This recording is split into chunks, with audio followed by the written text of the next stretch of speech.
Ready? Yep. I think. So Unless first, I laugh. ready? Yeah.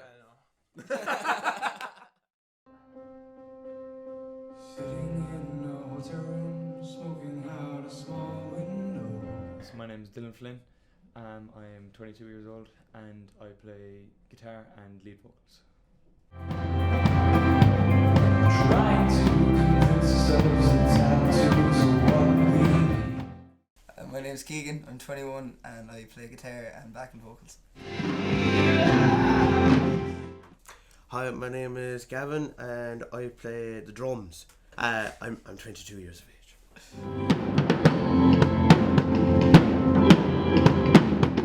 So I'm George. I'm 23. And what was the last question? What part do you play in the band? All round spokesperson, PR manager. No, I just play bass. I just play bass. I'm Chris, I'm 21 and I play sax and piano.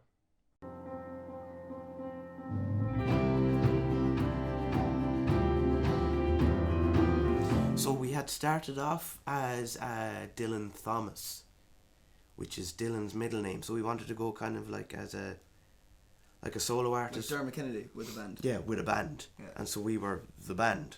He was named after a poet. Yeah, he was, yeah. He wanted to involve us more as a kind of like... Yeah, as a collective. He wanted to become a band rather than him with a band kind of way. But anyway, he just kind of came to the thought, it was like he kind of wanted to keep the poet side of thing in it. So he was like, oh, we'll go with Dylan Flynn, the Dead Poets. Yeah.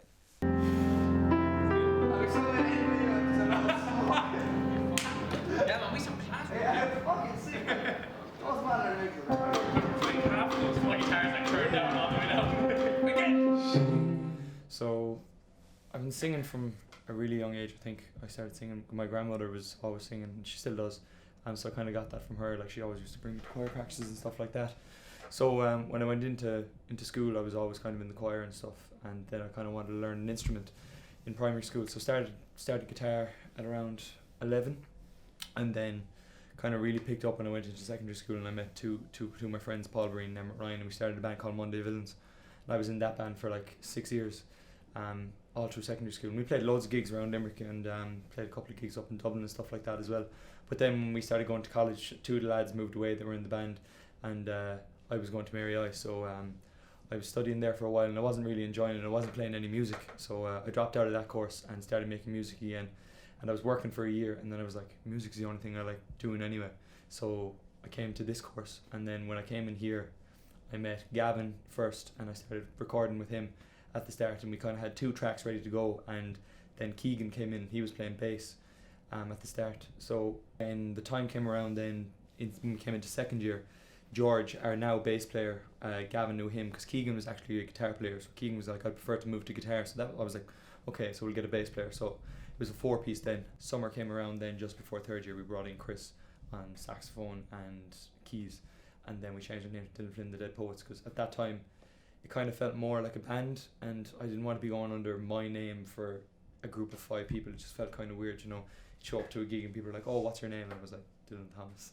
Kind of felt weird. So then once we were all the 5 of us were in, then we kind of put the finishing touches on our EP and released that in November, and now we're in 2020 and working on some new music now.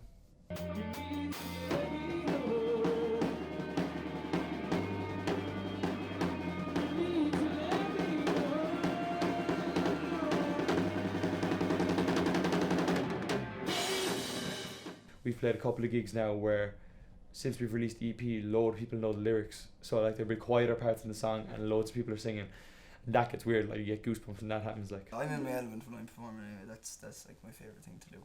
I love it. Yeah, I love watching the lads when they're performing because they're all having great crack and I'm just taking the piss out of them. Sitting down having a great time. No, it feels brilliant. Especially then when you get like a group of our friends that have come to concerts and they're able to sing back the songs to us. Yeah, and that's a pretty big cool thing. Right when you go on and you realise that the crowd is giving it back to you, you just realise, you know, you don't really care how anyone perceives you because they're there to see you.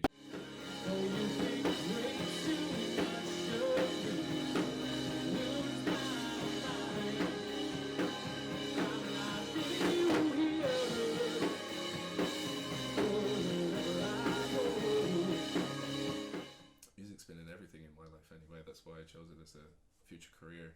Yeah. Because I felt like it was, over all the things that I've done so far in my life, it's probably the best thing that I'm good at, or the thing that I'm best at, I should say. Yeah, just creative outlet, you know, something to do. And I don't know, it's just it's always there for you. Like, I don't know, I just fucking love music. A way to escape from the rest of the world for a little while.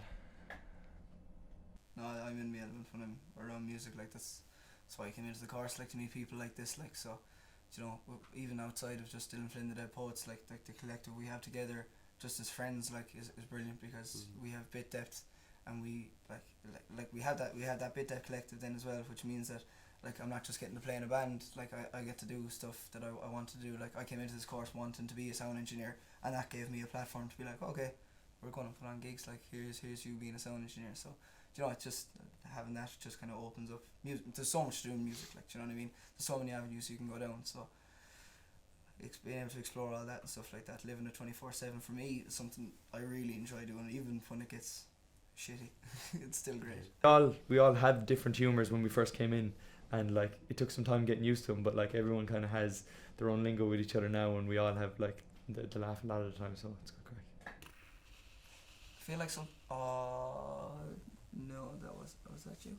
What does that mean? I don't know. Well, it could have been the other one. No, it wasn't. It wasn't himself, was it? Couldn't have been. No.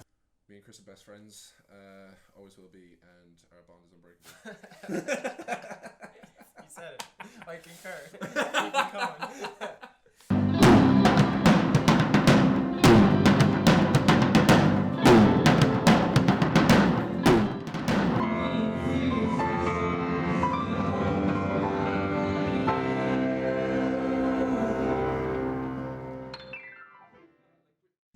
We always just vibe off each other and just have a laugh. There's no like particular just some days are funniest just moment. fucking good crack. Like. Yeah. Take off your clothes, Chezzy. Finally, you admit it. I love you too. All of us individually just bring, like, outside of music, we all just bring our personalities into it as well. I think that's why we're so good as a group, in terms of like a group of people, not just musicians. Like we're all really, well, speaking on everyone's behalf, I know, but like we all really know how to play our instruments, and that's never really in question. But like, I don't speak on my behalf. Oh man, you're a great musician. But like, as a group of people, I think we bring a lot to each other. Like we're always there to bring each other up, even when we're hungry. Biggest influence in music, it's cringy, but it's my dad. So my dad got me into playing music, and nice. I really credit his opinion on any of the music that we play. He loves coming to our gigs and sticking his head in the practice. Yeah, and always like in every practice he comes in. You all right? Do you want a cup of tea? Can I sit down for a song? Like yeah, go on, Dad. He's like, oh, that's good, mate. Jesus Christ. Yeah, that was nice actually. But no, yeah, probably my dad. For me anyway, it would be like the likes of Darren Kennedy. Mumford and Sons was a huge inspiration to me as well when I was younger. Kind of that kind of style artist anyway. Definitely Mumford and Sons. Ben Howard, I suppose, as well. When I'm kind of writing, those are the sort of people I draw from the most. My parents had a big influence on my music because they got me out the door to play piano and join a marching band. And my brother and sister as well, actually. Jesus, my brother got me into loads of albums, namely the Beatles. Who inspires me? Lizzo. He loves Lizzo. Does he? Man, like me, Keegan and Gavin live with each other, and there'd be times where I wake up and I can hear Gavin getting up out of bed. He's going to the shower, and then you just hear him in the shower like, I like big boys, in a big boy. And it's just like, yeah, what are you doing, man? And he's like having a great time. Like, yeah, he loves Lizzo. Basically, he's a very big fan of Lizzo, which is gas because he's a metal drummer. Growing up, he used to love metal music. Yeah, that's why I got him into drumming. But I like taking kind of like drum parts from like a lot of like just like solo drummers and stuff like that. So you'd have the likes of Tony Royster Jr. and something like that. I'd probably take a lot from him and throw it into the band.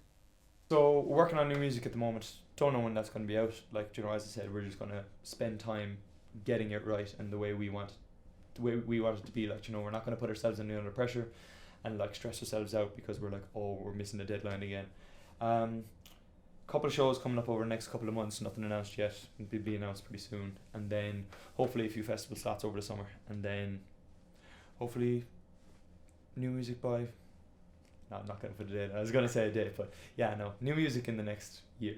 Memories immerse ourselves, so we're never coming down. And sometimes I dream of never coming back home. Sometimes I leave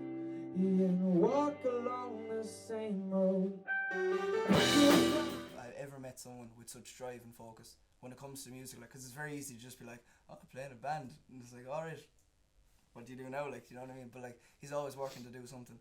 It's kind of Dylan's baby, really. So of course he's going to be. He's very meticulous in the way he works and the way he wants every detail to be perfect, and rightly so. Like we all do. Dylan has obviously that more of a priority to those kind of things because they're all his songs. Yeah, you'd just obviously be more emotionally invested if you spent all that time working on it. 90% Flynn, like, you know, we're there obviously as the band and stuff like that. But you know, in terms of work and like producing or getting songs, writing songs, and all that kind of stuff. There's no better man, to be fair. Yeah, like he does it all. Like But it is a band. They're our songs. Like we all have input on them. You know, it's kind of like a community and a group. Like, and you know that we are all in this together, and we spend so much time together. We're literally with each other nearly every day. Like, so it is nice for the fans to see that as well, because I think that connection is good, to have the connection between the fans and us.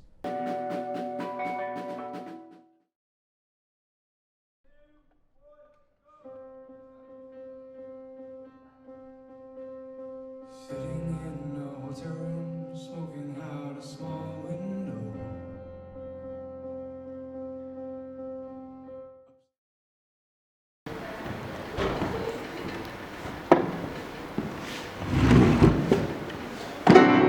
Ha ha ha ha.